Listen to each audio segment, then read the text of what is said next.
8월 6일 오늘 목요일 대한공화국 디지털 실력을 개설하겠습니다. 오늘은 디지털 사초 14번째 이야기인데요. 서양 제국주의와 동양 기미정책의 차이점, 이런 제목으로 말씀드리겠습니다. 제국주의라는 것이 무엇인지는 제가 여기서 설명하지는 않겠습니다. 시간이 작기 때문에. 간략하게 말하자면 약탈하에서 정복지에서 약탈하에서 꾸려나간 걸 제국이라고 할 수 있고, 그럼 기미정책은 뭔가? 이 기미정책도 큰 나라가 작은 나라에 대해서 갑질하는 것 같긴 한데, 그 기미정책 좀 달라요. 기미란 말이 뭔가 하냐면, 기미란 말은 이제 곱비와 굴레라는 뜻이거든요. 그 말 곱비와 말 굴레. 굴레가 뭐냐면 이 코하고 목하고 엮는 줄이죠. 멍해하고 좀 다르긴 한데 하여튼 그런 것처럼. 그러니까 뭐냐면, 서양 제국주의는 피정복지에서 하여튼 최대한 약탈을 해가지고, 이익을 보는, 그렇게 하면서 이제 조금씩 뭐랄까, 밑밥을 주고, 아니면 그 내부에 말하자면 어떤 이간질을 적당히 시켜가지고 계속 그 제국의 지위를 유지하는 그런 방법이라면, 기미정책은 그 곱비와 굴레로 묶어놓기만 한다. 그 소를 이렇게 또 소나 말을 이렇게 곱비로 해서 묶어놓죠. 따로 이렇게 멋대로 도망가지 못하게. 그러면서 이 어떤 활동 범위를, 그러니까 자립, 독립은 주되 적어도 변방에서 오랑캐 짓을 하지 못하게 하는 그런 정도의 것을 기미정책이라고 해요. 이 차이가 좀 있죠. 이 차이를 이제 동양 하면 이제 제국이 한 나라가 있고, 서양 하면 로마가 있기 때문에 로마와 한 나라를 비유하면 금방 이해가 될 거예요. 로마는 어떻게 했냐면은 이제 전쟁을 나가잖아요. 정벌을 나가면은 중장보병들이라고 하는데, 이 군사들이 자기 장비, 방패든 창이든 뭐든 다 갖추고 이제 출전을 합니다. 그러면 어떻게 하냐면, 그거를 이제 출전하면 가면 전리품을 가지는 거예요. 그냥 약탈하러 가는 거죠. 그래야 또 군대를 모을 수가 있겠죠. 그냥 봉사해라 그러면 누가 나가겠어요? 안 나가죠. 왜냐하면 또 봉사하는데 누가 그 비싼 장비를 다 구합니까? 그러니까 어떻게 하냐면은, 그게 이제 직업군인의 출발인데, 모든 장비를 가지고 이제 본인이 다 마련해가지고 가서 이제 많이 전리품 얻으면은 나중에 이제 개선했을 때, 이기고 돌아왔을 때 이제 그걸로 토지도 사고 이렇게 해서 엄청난 높은 장군들은 엄청난 이제 토지를 사는 거죠. 그리고 그 토지에다가 이제 또 피정복 국가에 거기 포로는 전부 다 노예니까 데려가서 농사시키고 이제 농사짓게 하고 그럴 거 아닙니까? 그러니까는 전쟁 자체가 약탈하러 가는, 어떻게 보면 허가난 합법화된 그런 이제 짓이죠. 그게 제국주의거든요. 그럼 한나라는 어떻게 했느냐? 우선 한나라는 주변 흉노들이 이제 많이 괴롭히니까 그 흉노들을 치러가는, 이제 제발 우리 이 농경 민족이 사는 우리 한나라 이 국경으로 넘어오지 말라고 가서 이제 변방에 가가지고서 이제 그들에게 이제 보복전을 하는, 그것이 한나라의 전쟁이에요. 그러니까 이제 한나라 전쟁하게 되면 이제 얼른 우리가 알 수 있는 게 이제 조선 정부도 있고 베트남 정부도 있는데, 그것도 이제 성격이 그거예요. 뭐냐면, 우리는 이제 한무제가 우리 조선 정부를 했기 때문에 침략했다 이렇게 말하고 마는데, 로마가 주변국을 침략한 거하고 좀 양상이 달라요. 로마가 주변국을 침략한 거는 약탈이 목적이고 전리품을 얻는 것이 목적이고, 거기 출병할 때부터 군대에게 그런 권한을 줘서 한 것이고, 한나라 군대가 조선 정부를 온 한나라 군대는 지가 무슨 조선에 와가지고 약탈을 가지는 것도 아니에요. 그런 것이 아니죠. 우리가 지금 아는 지금 이런 부대처럼 국가가 동원해서, 그때 이제 동원할 때는 그 동원한 법이 있죠. 왜냐하면은 남자들은 이제 그 역할을 지잖아요. 군역을 지는 거니까. 그러니까 이건 다르죠. 로마가 군인을 쓰는 거. 로마 군인은 그 자체가 어떻게 보면 자영업자나 마찬가지지만, 한나라 군인은 국민의 의무가 뭡니까? 납세의 의무, 병력의 의무 이런 거 있잖아요. 그런 의무를 진 그런 것으로, 물론 이제 여러 가지 전쟁하는데 비용이라든가 이런 건 국가가 이제 물어줘야죠. 그렇게 하면서 이제 갔다 오면 똑같아요. 그러니까 요새 우리가 보는 군대하고. 그래가지고 조선을 정벌하면은, 조선 정벌에서 그걸 약탈하면 뺏어가지고 지금 가는 것이 아니죠. 그렇게 할 수도 없고, 피정복지에서 약탈하면은 국가가 가능성이 있지만 개인이 가는 게 아니다 이 말이에요. 그러니까 이건 다르죠. 그러니까 제국주의 군대하고 기미정책 군대하고 좀 달라요, 문제가. 그리고 이제 조선 정부는 그 내용을 정확히 알면 되는 것이거든요. 흉노하고 조선이 동맹을 맺었기 때문에, 그 흉노가 한나라로서는 굉장히 버거운 적국 아닙니까? 그런데 거기 조선이 항상 같이 돕고 있으니까 그 흉노와 조선의 동맹을 끊어놓기 위해서 하는 것이 조선 정벌이었거든요. 그래서 조선이 정벌됐기 때문에 흉노하고 인연이 끊어진 거죠. 우리가 중국 역사에 보면은 그 오랑캐 대명사를 그런지 흉노가, 우리 한국 역사에 흉노가 우리하고 전쟁한 적이 없잖아요. 그게 뭐냐면은, 그런 말을 우리가 안 써서 그렇지, 흉노나 또 나중에 이제 수나라 당나라가 또 고구려를 쳐들어왔을 때는, 그때는 또 오랑캐가 뭐냐면 돌고래던데, 우리가 통굴하고 싸운 적이 없어요. 통굴이 지금 이제 튀르키예인데, 그래서 튀르키예 사람들이 지금도 우리 고구려 사람들, 우리 한국인들을 형제라고 부르니까 그런 건데, 동맹이었거든요. 그러니까 수양제나 당태중이 그 많은 군대를 끌고 쳐들어온 것도 그 돌골과 동맹을 끊어놓고, 그러기 위해서 고구려를 선주 봐주러 온 것이죠. 그러니까 이게 제국주의 측면과 좀 달라요, 양상이. 나중에 이제, 그, 신라가, 당나라와 연합해가지고서, 그때 이제 그 당나라가 침략 들어온 것은 뭐 영토를 뺏고 뭐 거기서 또 뭐 포로를 잡아가고 이런 건 있죠. 약간 제국주의 모습과 비슷한데. 그랬기에 그때도 사실은 나중에 나당동맹이 나중에 나당 전쟁이 됐잖아요. 전쟁이 돼가지고서 당나라가 우리 신라를 비롯한 고구려민, 백조민들과 싸우다가 이제 져서 갔죠. 물러갔죠. 물론 뭐 그 토번이 장안에 쳐들어와가지고 한꺼번에 전선을 양쪽에 살 수 없기 때문에 당나라가 도망간 것도 있지만 어쨌거나. 그러니까 이제 김희정 체계가 가 있는 거예요. 그러니까 이제 중세도 그래요. 그러니까 아까 김희정 체가 그러니까 뭐냐면은 제국주의는 우리가 그냥 쉽게 딱 이야기해서 땅도 뺏고 그리고 약탈도 하고 또 정복 저 포로 잡아다가 노예도 만들고 이런 것이 제국주의고, 김희정 책은 이제이라는 말이 있어요. 그러니까 오랑캐를 잡는다. 그러니까는 조선과 흉노 동맹 또는 고구려와 돌고 동맹 이런 거를 이제이 오랑캐 잡는 방법으로 한 것이 이제 그 김희정 책의 차이예요. 그렇게 뜬 것이고. 그래서 이제 그 로마 같은 경우에는 어떻게 망했냐면은, 그러니까 제국주의의 말로와 김희정 측의 말로는 좀 차이가 있어요. 그러니까 제국주의는 어떻게 망하냐면, 그렇게 이제 로마가 어떻게 망했냐면, 서로마가 망할 때, 게르만족들이 이제 침입해 들어왔는데, 그 처음에 잘 물리쳤고, 그리고 게르만족들도 오히려 이제 약탈도 당했고 그러지 않았겠어요?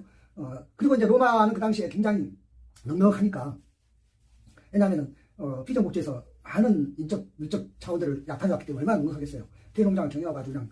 그래서 이제 그때는 자기들 이제 군복 같은 거 벗어버리고 그 로마 게르만 용병들 사가지고 이제 좀 월급 좀 주면서 이제 그 수비병으로 이렇게 썼단 말이에요. 그러다 보니까 그 게르만 용병 대장 오도아케르가 반란을 일으킨 거죠, 따지고 보면. 왜냐하면은 그래가지고 서로가 멸망했거든요. 그러니까 어떻게 보면 그 제국주의의 말로는 그런 식이에요. 그것도 제일 이제 제국주의 말로의 대표적인 것이 뭐냐면 이제 몽골 있잖아요. 몽골 제국은 보면은 이제 이게 몽골 동양이잖아요. 동양인데 이 몽골 제국이 동서양을 거쳐서 제국을 건설했어요. 그래서 우리 인류 역사에서 제일 큰 제국을 건설한 거죠. 동서양 다 아울렀으니까. 지금도 만약에 미국을 제국이라고 하면은 동서양을 다 아울렀으니까 제국이라고 할 수도 있겠는데, 어쨌거나 몽골은 더 확실하게 아주 영토고 뭐고 다 아울렀죠. 그런데 그 몽골이 망한 것은 어떻게 망했다? 아까 내가 말했죠. 제국주의가 망한 것은 자체적인 자멸이 된다는 얘기예요. 어떤 내부의 침입도 뭐든 자체적인 자멸이 되느냐, 그게 제국주의 한계. 그러니까 로마도 오도아케르가 반란을 일으켰는데 그것을 외부에서 침략했다고 말할 수 없는 게 그 용병 대장이었거든요. 내부에 그러니까 그 말하자면 종업원 써가지고 종업원한테 당한 거죠. 몽골도 교초의 남발, 그러니까 그 몽골 화폐 달러 있죠. 그걸 남발해가지고 당연히 그러니까 교초가 이제 휘저어 되니까 망하는 거죠. 그리고 뭐 여러 가지 이제 그 지역마다 여러 가지 경제가 무너져 버리니까 이제 망하는 건데, 그러니까 제국주의 마도는 뭐냐면 항상 망하고 나면은 일개 소도시로 몰아간다는 거. 그러니까 그 로마 제국이 망했을 때 그 지금의 로마는 뭡니까? 일개 시잖아요. 인구가 뭐 100만이나 1000만이나 되나요? 1000만도 안 되죠. 그 시밖에 안 되는 거죠.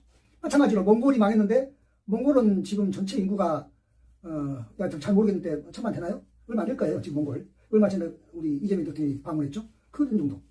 그러니까 제국주의는 그렇게 망해요. 그럼 한나라는 김희정 쳤은 한나라나 수나라 당나라 망했다 어떻게 망했다? 왕조가 바뀌어서 망한 거예요. 그러니까 왕조가 바뀌었기 때문에 뭐예요? 그 또 망했다고 본 것이 뭐냐면 국가가 망한 것이 아니고 왕조가 망한 거예요. 왕실이. 왜냐면 국민이 사라진 게 아니잖아요. 그러니까 아까 말했지만 로마나 또는 몽골이나 이런 것은 그 제국이 망하니까 다 뿔뿔이 터져불고 나머지는 이제 그냥 자기 나라가 다 독립해불고, 그리고 물론 그 황실은 다 망하고, 그 다음에 원래 오리지널 국민이라고 할 수 있는 아주 소수의 국민들만 남잖아요. 늘 제국주의는 그런 모양이에요. 대영제국이 망했는데 대영제국이 해가 지지 않는 나라잖아요. 그 당시에. 그래서 지금은 대영제국이 망해서 어떻게 했다? 거기 영국, 거기 스코틀랜드, 웨일즈, 그 다음 잉글랜드, 거기 빵이잖아요. 늘 그런 식이에요. 지금 팍스 아메리카나 시대라고 하지만 미국이 팍스 아메리카나가 해가 지고 나면 결국 저 북미에 있는 그것뿐이죠. 물론 그것도 적은 나라가 아니지만 이게 그런 식이에요. 근데 김희정 측이 망해서 늘 그 자리에 있는 거죠. 그러니까 이제 명나라도 이제 김희정책이고, 그러니까 동양은 김희정책, 서양은 제국주의, 딱 두 가지가 있다니까요. 명나라 김희정책의 또 대표적인 게 뭐냐면은 정화의 항이라는 게 있어요. 그 명나라 성조 영락제의 주체. 그 마치 누구 생각하면 우리 조선으로 말하면 세조 수양대군 생각하면 되는데, 조카를 죽이고 그 광희를 찬탈한 그 성조영락제 주체도 자기 조카 검문제 주윤문을 죽이고 자기가 그 3대 황제가 된 거죠.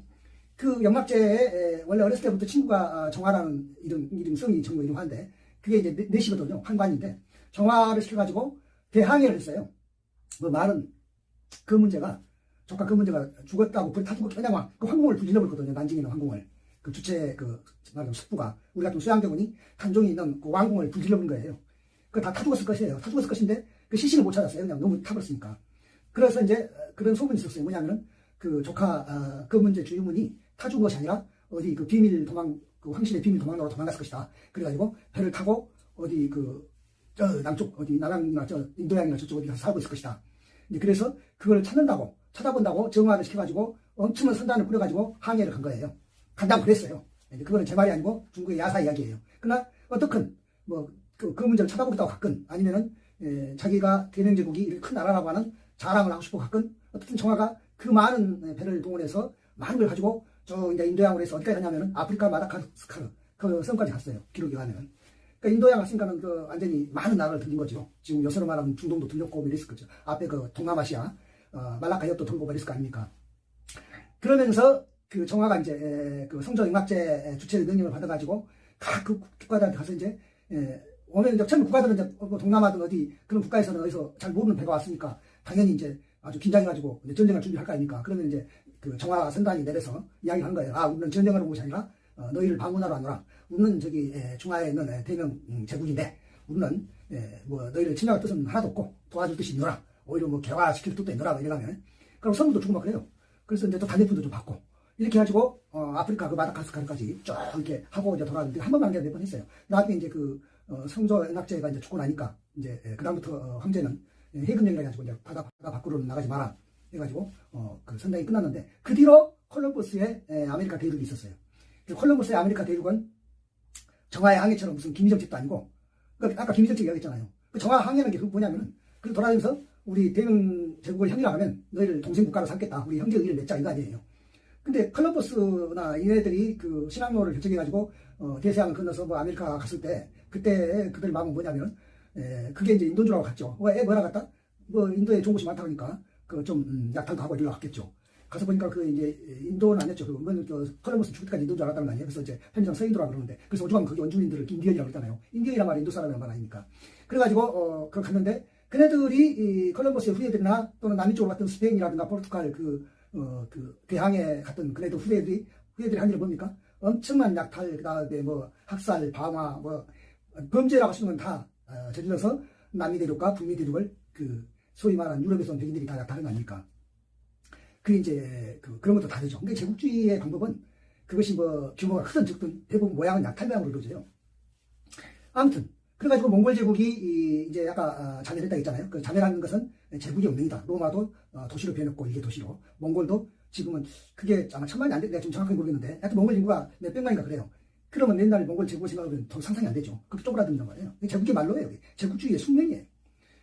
그래서 또 몽골 제국 망하고 나니까 흉내를 누가 냈냐면 티무르 제국이라든가 인도 쪽의 무굴 제국이라든가 그리고 이제 오스만 제국 이런 제국들이 다 몽골 흉내를 냈죠. 다 그들도 다 제국주의가 망할 때는 전부 별로 흔적이 없는. 원래 무굴 제국도 인도에서 이제 결국 대영 제국이 망했는데 그러니까 제국이 제국을 망하게 한 거죠. 그러니까 무굴 제국이 망할 때도요. 대영 제국에 비하면 더 경제가 더 국부가 더 많았다고 그래요. 사실적으로 그럴 수 있는 게 뭐냐면 인도가 지금은 이제 세계 인구 수로에서 아마 중국을 앞질렀다 하잖아요. 그때도 당연히 인도는 많은 인구가 있고 또 땅덩어리도 없죠. 인도 땅덩어리가 영국에 비하면. 영국은 뭐 땅덩어리도 적고 인구도 영국 인구는 우리보다 좀 많은 걸로 아는데 그러니까 훨씬 더 인도가 더 자살했고 인구도 많았다고. 그런데 영국이 이제 사회 등록을 해가지고 기술이 발달했잖아요. 그래서 이제 그 기술이 발달한 걸로 해서 이제 인도를 말하자면은 이제 마치 도와줄 것 전에서 동인도에서도 세우고 해가지고 그게 이제 뭐 현지인도 뭐 이렇게 좀 주주로 참여시키고 뭐 이랬을 거 아니에요. 그래가지고 이제 뭐 이제 결국 식민지 경영을 했는데 그래서 다 오스만 제국 이런 거든 티무르 제국도 14세기 15세기에 하다가 망했고 그 다음에 이제 무굴 제국도 한 16세기 시작해서 한 19세기 때 망했고 오스만 티크도 14세기에 초에 시작해서 한 20세기에 망했는데 오스만 티크가 어디를 멸망시켰냐면은 항상 제국이 제국을 멸망시켜요. 동로마 제국은 오스만 티크에게 망했어요.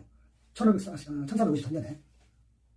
그러니까 그 그러니까 그 몽골 제국은 동로마 제국을 벤치마킹했고, 티무르 제국과 무굴 제국과 오스만 제국은 몽골 제국을 벤치마킹했고, 그리고 또 오스만 제국은 동로마 제국을 이제 망하게 했고, 이렇게 해서 그다음에 오스만 제국이나 무굴 제국들은 또 결국은 대영 제국의 그 뭡니까 이 바탕을 남겼고 이렇게 됐잖아요. 그 무굴 제국 인도니까. 그래서 항상 지금도 그래요. 지금도 그 중국의 1대1로와 바이든 때 미국의 그 4코드, 미국, 인도, 그 다음에 그 일본, 그 다음에 호주, 4코드란 게 뭐냐면은 결국은 중국의 1대1로를 말하자면은 막자 하는 것인데, 그러니까 바닷길을 막자는 거죠, 이렇게. 그래서 미국이 자꾸 이렇게 대만을 마치 뭐 이렇게 푸드처럼 끼고 도는 것이, 솔직히 말해서 미국이 대만에 뭐 큰 애정이 있어서가 아니라 결국 중국을 이게 바닷길 막는 거예요. 못 나오게. 그걸 이제 중국이 모를 리가 없죠. 알죠. 아니까 자꾸 이제 중국은 또 그와 반대로 미국 따라서는 뭐 필리핀이라든가 베트남이라든가 일본이라든가 대만이라든가 이런 쪽에, 호주라든가 이런 쪽에 공격적인 자세를 취하는 것도 당연히 이제 중국은 뚫고 나가려고. 왜냐하면 그래 안 뚫고 나가면 살 길이 없거든요. 중국은 전부 다 육지로 둘러싸여가지고, 미국이야 대서양이고 태평양으로 그냥 막 하반에 뚫렸으니까 무역하기도 좋지만 중국은 딱 바다가 그밖에 없잖아요. 그 대만 앞바다고 이렇게 해서 동남쪽으로. 그러니까 이쪽에는 러시아한테 맡기고 한국한테 맡겨가지고서 태평양으로 건너가고, 또 좀 더 나가면 일본이 있고, 그래서 거기도 나가기 좀 복잡하고, 대만이 있고. 대만은 이제 뭐 중국 입장에서는 자기 바다로 생각할 수 있겠지만, 그래봤자 그 말라카이브로 가야 되는데 또 필리핀이라든가 그 다음에 오스트레일리아라든가 이쪽이 이제 다 맡고 있어가지고 이게 안 된단 말이에요. 베트남도 마찬가지고. 그런데 그 항상 인도하고 미국하고 그 다음에 호주하고 그렇게 일본하고 사코드로 해서 맡겠다 하니까, 그러면서 미국이 우리한테 늘 그랬어요. 한국도 들어오라고, 사코드 안에. 우리 이제 안 들어가죠. 예, 뭐 그런 영향감을 우리 할 필요 없잖아요. 그리고 그게 말이 안 되는 게, 중국의 1대1로는 명분 자체가 무역하면서 우리 서로 잘 먹고 잘 살다 이런 것이에요. 아프리카 가지고 이렇게 실크로드를 놓는다는 거 아니에요. 육지로 오죽하면 육지로 놓겠다고 그랬어요. 가다가 자꾸 시끄럽게 하니까 그런 거죠. 근데 거기에 대고 미국이 해양을 막겠다는 것이 뭡니까? 남북 사이가 있다는 거잖아요. 그러니까 이게 출발이 좀 달라요. 그러니까 이 사코드는 인도 태평양 사코드는 이 제국주의적인 방법. 그 다음에 그 중국의 1대1로는 기비정책적인 방법이에요. 그러니까 기비정책과 제국주의는 한나라와 로마 때만 있었던 것이 아니고, 그 뒤에 또 중세 때만 있었던 것이 아니라 지금 현대도 마찬가지예요. 그래가지고 지금 이제 미국 이란 전쟁이 지금 일어나가지고 여러 가지 구경하고 있는데, 여기서 중요한 걸 지금 구경하고 있어요. 무슨 구경하고 있냐면은, 미국이 이란을 압도적으로 화력을 가지고 아주 그냥 엉망진창을 만들어 놨거든요. 그런데 항복을 안 하잖아요. 그래서 항복을 안 하니까 이게 어떻게 되는 게 아니에요. 그러면 미군이 만약에 이란을 속된 말로 먹으려면은 군대를 이란 땅 안에 넣어야 되거든요. 병력을. 그래가지고 이 보병전, 왜냐면은 보병이 가서 깃발을 꽂아야 그건 승리한 거니까. 그거 못해요. 이란이 뭐 군이 한 100만 명 정도 된다 그래요. 걔들 말하고 있잖아요. 한 놈이라도 들어오기만 해봐라. 아주 그냥 해골을 만들어 놓겠다는 거 아니에요? 무서워서 못 들어왔잖아요. 미국 함대 어마어마한 인치상 같은 것들이 저 이란 바다, 먼 바다에, 왜냐면은 가까이 또 못 가니까 무서워서 이러고 있잖아요. 아무도 비행기로 그냥 폭격해봐야. 그때 또 그나마 또 미사일이 좀 제고가 고갈돼가지고서, 물론 트럼프는 고갈됐다 말 안 하지만은, 물론 그거 다 보고 됐다는 거 아닙니까? 그거 그것이 공공량 비밀이고. 그래서 이제 뭐가 무너진다? 미국의 네오콘 군산 복합 체제 무기 산업자들이 한기가 들어오는 거예요. 이게 이길 수 있는 것이 아니구나, 이렇게 된 거예요. 근데 이걸 누가 본다? 중국이 보고 있다는 얘기예요. 중국이 뭘 보느냐? 미국이 이란을 어떻게 하지 못하는 것을 보니까 시진핑이 대만을 어떻게 할 수 없겠구나 하는 걸 안다는 거예요. 이미 알았죠, 사실은 시진핑은.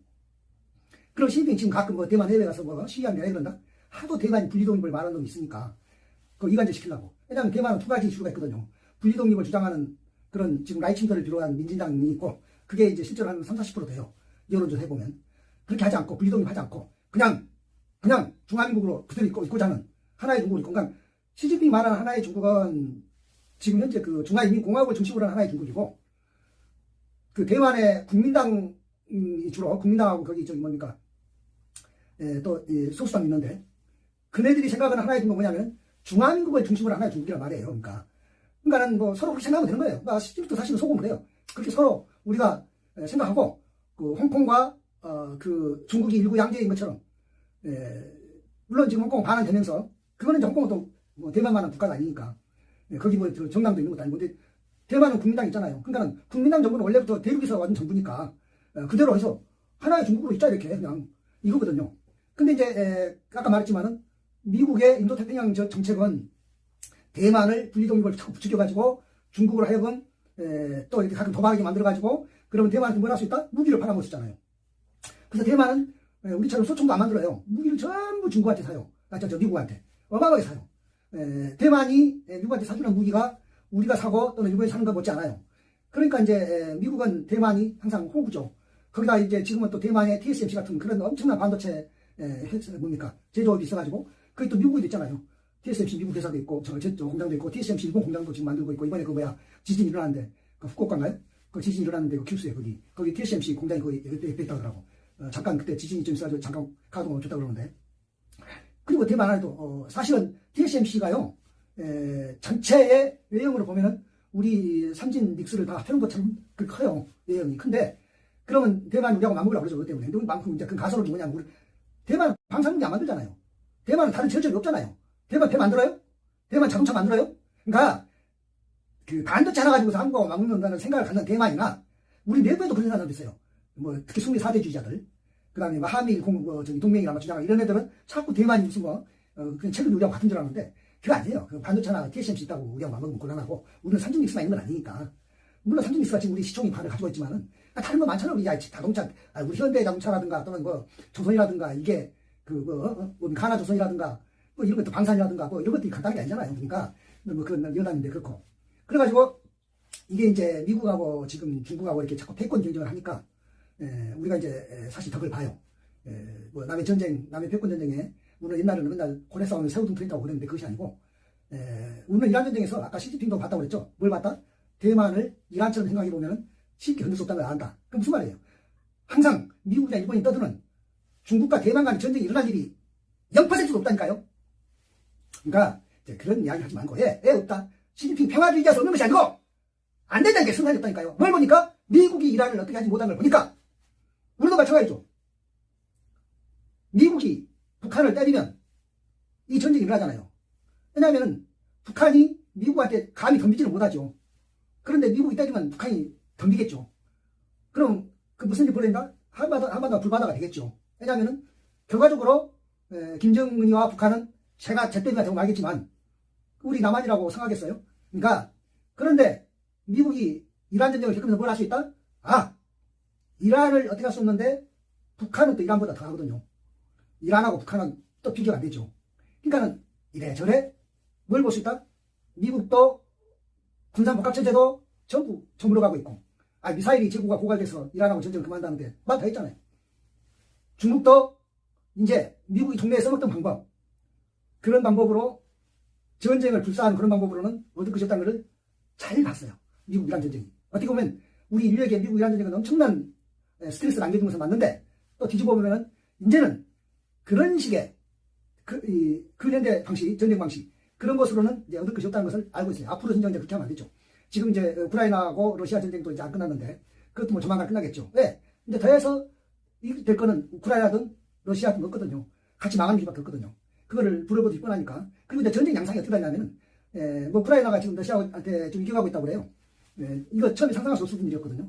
우크라이나가 당하다 보니까 할 수 없이 그냥 도전과 응전하고 있는 거다 생각했는데 그런 면이 있었죠 처음에. 지금은 뭐 드론 전쟁 가고 이렇게 하니까 러시아가 우크라이나를 어떻게 해보려다가 지금 오히려 역전돼가지고 힘든 모양이에요. 근데 힘들어야죠. 그래서 미국 이란을 어떻게 해보려다가 안 되고 지금 휴전협정 해보니 많이 트럼프 같은 놈이 한 것처럼 시진핑이 대만과 무슨 어떤 긴장관계를 유지시켜가지고서 필요하면은 뭐 2027년인가까지 해서 뭐 장합시킨다고 그랬다는데 그런 그 허황된 꿈을 꿀 수 없는 것처럼 미국이 북한을 타격해가지고 한반도가 갑자기 불바다가 돼가지고서 우리가 북한이 잿더미가 된 뒤에 우리가 뭐 상처뿐인 승리를 한번 모아봤으니까 그런 일이 할 필요가 없게 된 것처럼 푸틴이 러브 전쟁을 일으켜가지고서 한 몇 년 해봤더니 얻을 게 없고 결국은 울며 겨자 먹기로 언젠가는 끝내야 한다는 것처럼 이런 것을 하면서 이제 느낀 게 뭐다? 앞으로 한국이 미중 패권 싸움에서 중국은 어차피 동방진영이고 미국은 서방진영인데 서방진영에는 EU까지 포함해도 방산업도 조선업도 다른 기타 산업도 한국만 없어. 한국은 없는 게 없어. 다 있어요. 거기다 이제 이 선진국의 조건은 당연히 경제력, 군사력인데 제일 중요한 게 뭐냐면은 매력이에요. 매력도가 중요한데 매력도 하면 K컬처 아닙니까? 그리고 우리는 또 정치적으로도 매력도를 과시할 수 있는 뭐냐면 K 데모크라시. 한국의 민주주의. 유명하잖아요. 뭐 다 제가 들먹일 필요 없이. 통합혁명부터 시작한 3.1혁명, 제주 4.3, 4.19, 그 다음에 부마항쟁, 5.18, 그 다음에 6월항쟁, 촛불혁명, 그 다음에 비체혁명 이기까지 이 K 데모크라시가 완전 세계적으로 지금 존경을 받고 있고, K 컬처는 뭐 분야가 하도 많으니까 뭐 K-팝부터 시작해서 뭐 K-무비, 뭐 K-푸드, 뭐 수도 셀 수 없잖아요. K-뷰티. 그러니까 이런 것들이 전부 다 세계 사람들이 왜 좋아합니까? K-드라마를 보다 보니까 좋아하게 되고, 그래서 이제 여행도 지금 뭐 작년과 올해 그 뭡니까 우리 국내로 들어온 여행객 그 수가 벌써 뭐 아직 연말도 안 됐는데 작년 수를 능가했다고 그러더라고요. 그리고 이제 목표를 항상 더 초과했다고 그러는데, 그 앞으로도 계속 이제 그 목표를 상향해야겠다고 그러는데, 이렇게 이제 우리가 이게 선진국의 조건이거든요. 그래서 이것이 제가 그렇게도 일구어심으로 꿈으로 바라던, 벌써 제가 70평생 바라던 팍스 코리아나의 꿈이 실현되는 이 시기에 동학혁명의 인면천 사상, 그보다 또 앞서서 우리는 당군 조선의 그 홍익인간 사상. 우리는 그러니까요, 왜 K 데모크라시, 그 다음에 K 컬처가 이대한지, 왜 그 우리의 한국의 그런 그 뭡니까 이 K 데모크라시가 세계적으로 공감을 얻는가 하면은 인간을 중심으로 한 생각이에요. 동학의 인면천이니까 사람이 곧 하늘이다. 그리고 그보다도 당군 왕건의 개국이념, 그게 뭡니까? 홍익인간, 널리 인간을 이렇게 한다. 이것보다도 인간이 중요한 거예요. 인간이. 뭐 서구 제국주의처럼 돈이 중요하거나 자본주의처럼 돈이 중요한 것이 아니라 인간이 먼저 중요한 거예요. 그래서 이것이 위대한 것입니다.